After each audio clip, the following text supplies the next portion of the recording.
Good day Kamaster! Welcome sa Battery Master TV. Sa video na to, gusto ko lang i-share or aalamin natin itong battery na gold, kung ito ba ay goods pa o sira na. So meron po tayong battery dito na 3SM Gold Motolite. Ayan po. Ang size po sa battery na ito ay 3SM, 70 amperes, 12 volts, maintenance free battery. Ibig sabihin, less hassle. Hindi na natin kailangan na magtutubig kasi po ready to use at once na mamit ang 2 to 3 years or 4 years, ang iba umabot ng 4 years, i-dispose na ang battery na ito or sa madaling salita, papalitan na ng panibagong battery. So itong battery na ito, i-check natin dahil sabi ng ating customer, 2 taon pa lang daw mahigit ang paggamit niya sa battery na ito. So atin ngayon itong sabay-sabay na aalamin kung ito ba'y goods pa o sira na. So unang-una na gagawin natin, i-battery tester muna natin. Gagamitan natin battery analyzer.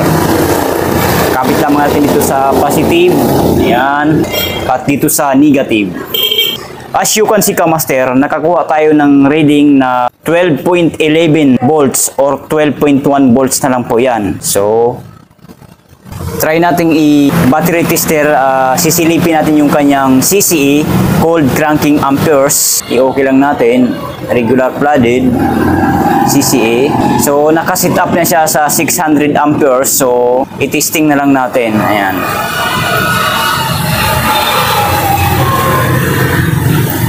As you can see Kamaster, nakakuha tayo ng good recharge. Ang CCE niya ay 385 CCE na lang, ang healthy ay 41%, ang charge ay 18%, internal resistance 7.80 na lang. Good recharge.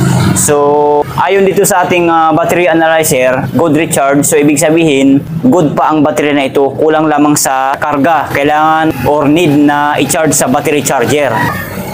Next naman, kung mapapansin nyo, bukas na, wala na yung sticker sa ibabaw kasi po bago ito dinala sa akin dito sa customer, ganyan na po siya. Siguro kinuha na nila, binaklas na nila. So may 6 na butas, bubuksan po natin yan, sisilipin natin yung specific gravity ng battery, specific gravity ng tubig, kung ano na ang status. So bubuksan lamang natin.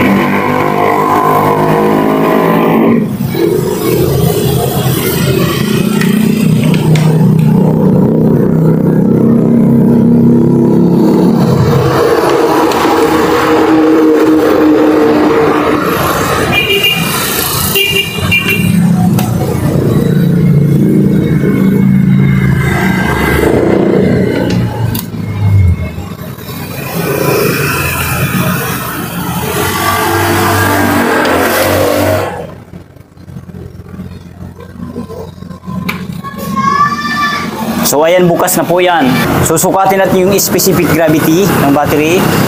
Gumamit po tayo ng battery hydrometer tester. Ito po ang itsura. Sa mga nagtatanong, ano po ang pangalan nito? Battery hydrometer tester po ito. So susukatin na natin.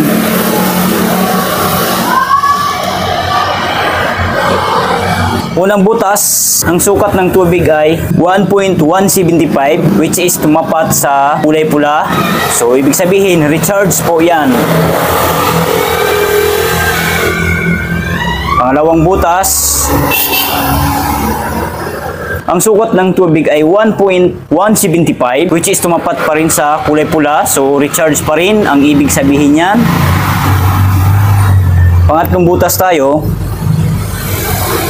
ang sukat ng tubig ay nakakuha pa rin tayo ng 1.175 which is tumapat sa kulay pula. So recharge pa rin po yan. Pang-apat na butas tayo, ang sukat ng tubig ay ganun pa rin, walang pagbabago, 1.175 pa rin which is tumapat sa kulay pula. So recharge pa rin. Pang-limang butas tayo, ang sukat ng tubig ay 1.175 which is tumapat sa kulay pula. So recharge pa rin. The last na tayo, ang sukat ng tubig ay 1.175 pa rin, walang pagbabago which is tumapat sa kulay pula. Ganun pa rin, recharge. So ang status sa battery na ito ay wala po tayong nakitang sira sa butas na battery na ito ayon dito sa ating battery hydrometer tester. So ngayon, under observation po ang baterya na ito. Try nating i-charge sa battery charger. Kung ito po ba ay makaka-recover, kung ito ba ay lubat lang or may diferensya na ang battery. So malalaman natin after charging. Itong 6 na butas, lalabas din ang sakit ng baterya. Ibig ko sabihin, lalabas dyan ang sira sa baterya pagkatapos natin i-charge. Susukatin natin na i-monitor natin yung specific gravity. Kung may maiba dyan, positive, yun po ang sirang butas ng baterya. Okay? So atin itong i-charge dito sa ating battery charger. So kakabit natin dito sa positive. Ayan. Dito naman sa kabila. Ito sa negative. Ayan. At sasaksak natin dito sa outlet. Yan. Then lagyan natin dito sa number 1. Ayan. Then i-open na natin. Unahin natin dito. Yan. Tapos dito. Ayan, kung mapapansin natin, tumaas agad yung ammeter ng ating battery charger. Ayan. So nagpapahiwatig na nagcha-charge, nagkakarga po itong battery na ito. Ayan. So ang ating oras ngayon ay alas 4:40 na ng hapon, mag-alas 5. Ayan. So i-update ko kayo bukas ng umaga kung ito po ba ay ma-full charge. Kasi malamang bukas pa ito ng umaga ma-full charge. Magdamag po natin itong i-charge ngayon. Standby lang muna tayo. Hindi pa tayo tapos at may karugtong pa ito. Hi guys, kumusta po? Update na tayo dito sa battery natin i-charge kahapon ng hapon.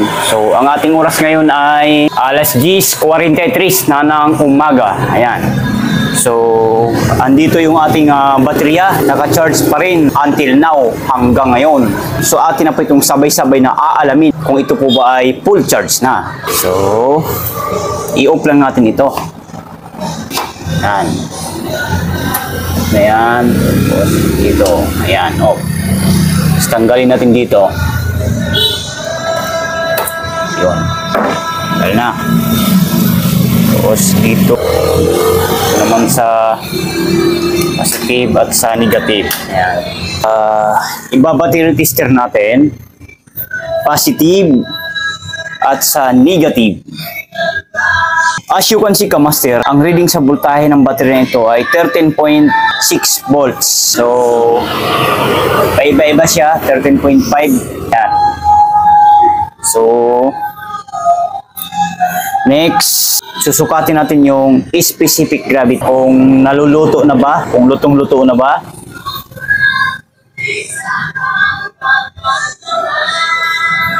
So, ayan ang sukat ng tubig. 1.250, which is tumapat sa kulay puti. Goods. Pangalawang butas. Ang sukat ng tubig ay tumapat sa 1.250, which is tumapat sa kulay puti. So, goods pa rin. Pangatlong butas. Ang sukat ng tubig ay 1.250 pa rin, which is tumapat sa kulay puti. So, goods na goods pa rin. Pang-apat na butas, ang sukat ng tubig ay 1.250 pa rin, which is tumapat sa kulay puti. So, goods na goods pa rin. Pang-limang butas, ang sukat ng tubig ay 1.250 pa rin, which is tumapat sa kulay puti. So, goods na goods pa rin. Pang-anim na butas na tayo, last but not the least. Ang sukat ng tubig ay 1.250 pa rin, which is tumapat sa kulay puti. So, goods na goods pa rin yan. So, ang status sa battery na ito ay full charge na siya. Pero, sisilipin muna natin yung kanyang CCA, cold cranking amps. Yung bugso ba ng kuryente sa baterya na dapat mataas para mapa-start ang sasakyan. Kasi kung mahina yun, hindi po mapa-start ang sasakyan. Ayun. So, silipin natin yung CCA. I-set lang natin sa 600 amperes na kaset up na po yan. I-okay na lang natin. Ayan.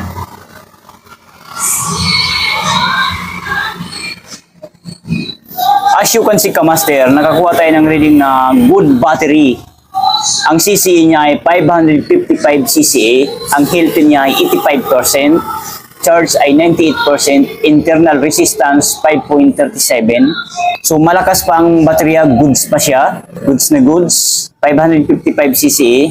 Kung sa mga gasoline engine, kaya pa mapa-start ito, pero kung diesel engine, malabo na po, hindi na kaya mapa-start. Ayun. So, chinarge lang natin ng 17 hours, naging full charge. So, goods pa ang baterya. So, panalo pa ito sa mga pang ilaw-ilaw, pang sound stereo. Huwag lang sa diesel engine kasi malabo na po ito mapa-start. Okay?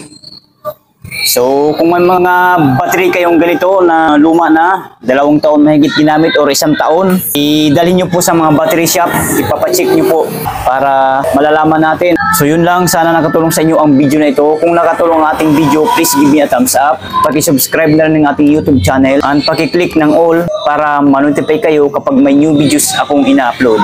Bye!